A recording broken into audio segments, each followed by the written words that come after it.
Joining me today on the show is the host of the Jason Rantz Show on KTTH Radio in Seattle. You know him, you love him. Jason, thank you for being here. I want to start the show by saying one of the things that I really like about you that I think is very unique. I'm not sure any other conservative in the country can make this same claim that you can, and that is you host a local radio show, and yet you are a national voice. Or you can even flip it and say you are a national voice, and yet you focus on local politics. And I think that's one of the most powerful things we can or should be doing in our country. And I think you're the only one doing it. Yeah, I think all of us, it's really easy to pay attention to some of the national issues because of the way that it gets covered. But I think that on the local level, it's obviously what impacts us the most. And so I pay attention to that kind of stuff. And, I find myself in a somewhat unique position because I don't really like how local media tends to cover anything. And so I decided, hey, let me make that my focus, because I can very easily in conservative talk radio, it's very easy to just to do a national show. But no, I focus a lot of my time and attention during the radio show and the podcast on local issues.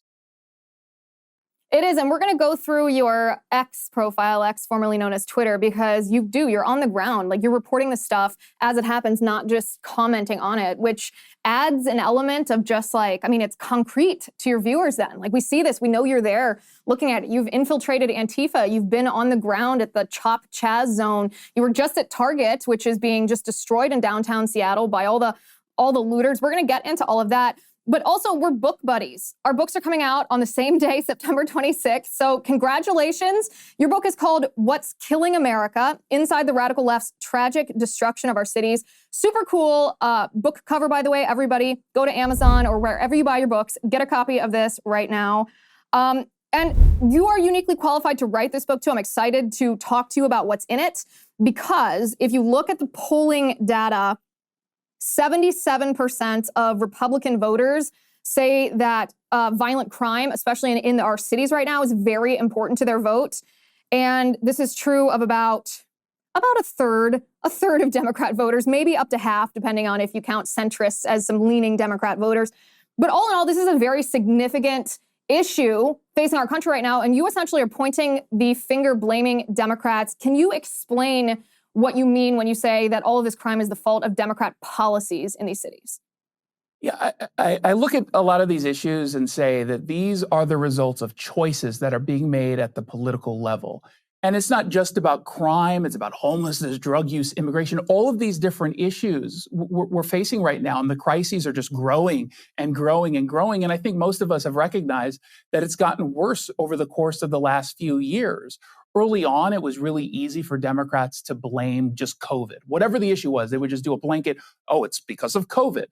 But it's because they passed a lot of laws, they implemented a lot of strategies and policies and initiatives at the exact same time, and we can connect the dots directly to them. And as I was writing this book, and I was doing the research, and I was going from city to city to city, it was pretty clear to me that basically the same kinds of policies with some minor differences, but the same themes kept popping up, and they kept having the exact same results. And shocking as it may be, for example, when you tell criminals we're not going to put you in jail, well, guess what? They continue to engage in crimes. When you tell immigrants or migrants from wherever that if you come here, don't worry, we're not going to kick you out. Well, guess what? Then they make that journey. And it happens over and over and over again. When you tell wealthy people, hey, we're going to tax you. And by the way, our definition of wealthy is not quite what you think. It's covering way more people. Well, then they just move. And when you're seeing that happen in Seattle, Portland, San Francisco, Atlanta, Chicago, DC, New York, the list goes on, you can step back and say, it doesn't have to be like this. We are choosing to go down this path, and we are choosing to accept the consequences of those decisions. And the book tells you why people believe what they believe, what it is they're doing, and more importantly, what actually works. So we can push back and say, instead of doing this, let's do that. Yeah, so give me some examples. I think when I think of the West Coast, and maybe I'm thinking mostly of California, I think it goes up the coast as well to the Pacific Northwest. Homelessness is like never before. I mean, I lived in San Diego for 10 years, and there were always homeless people probably because San Diego is perfect temperature all year round, so you can be homeless without the weather impacting you there.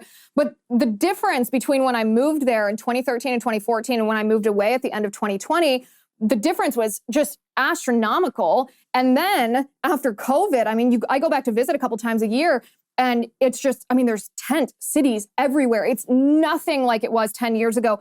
Talk to me about the policy evolution that happened that is enabling this, or that caused this, something that has changed in this space of 10 years. So what we are seeing, not just on the West Coast, but where homelessness is at its worst, we're seeing the adoption of something called housing first. It is a policy, as it sounds, where they focus on just putting someone who's homeless into a home or an apartment, a hotel, and then only afterward do they go ahead and say, okay, maybe you should get the treatment that you need for the addiction that you're suffering from or the mental health issue that you're dealing with. But we're not going to make that a condition of either getting the home to begin with or a condition of staying in this subsidized housing program.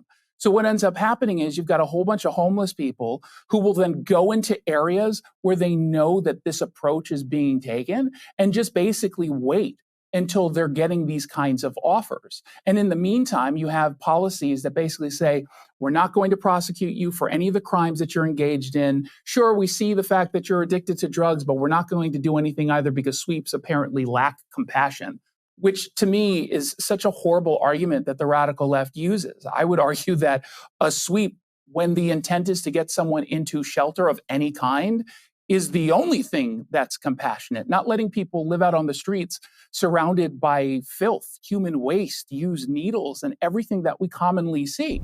So I used to think that Democrats that adopted policies like this housing first type of thing were just stupid, that maybe they were duped into thinking that this was both a compassionate and a practically effective way to work, and that they were literally just too dumb to see the truth. I don't believe that anymore. My thinking has evolved.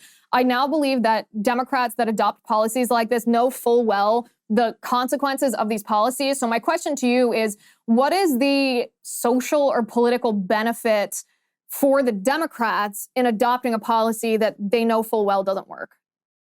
Because the end result of that policy is that they get to basically adopt these people and determine how they live, where they live, how long they can live in certain areas. They get all of the funding that comes in. It's part of the homeless industrial complex, where the same groups continuously fail to actually get us results on homelessness, and yet somehow their budgets continue to grow. They have set up a system in which they are financially secure for the entirety of them engaging in this kind of work. They get in close with politicians who then get to use these programs pretending that they're a success, claiming that they're really compassionate, they're helping people who are homeless. And because local media generally doesn't do a good job, I don't think at least, of connecting the dots between these failures and who's responsible, they end up earning some social currency within the public. And then all of a sudden you're looking at this person and saying, oh, they really do care. Look, they're fighting to get this person a home. And now they've got that home. Yeah, but what they don't tell you is that home is permanent supportive housing. That's not a place any of us should want someone to be. Temporary, sure, so long as you're part of a program. But if you're going to live in a subsidized housing program for the entirety of your life, still suffering from that addiction or mental health issue or whatever it is as the underlying reason for your homelessness, I don't think that that is a success. And I think we have to push back hard at that. But Democrats love to do this because it sends this message, it virtue signals basically, that they're compassionate. Meanwhile, they get to fulfill an ideological position of theirs, which is, yeah, we want people to be reliant on us. And that's this is the epitome of that ideology in action. Hi guys, it's Liz Wheeler. Don't forget to watch my show, The Liz Wheeler Show, every night at 7 p.m. on the First TV.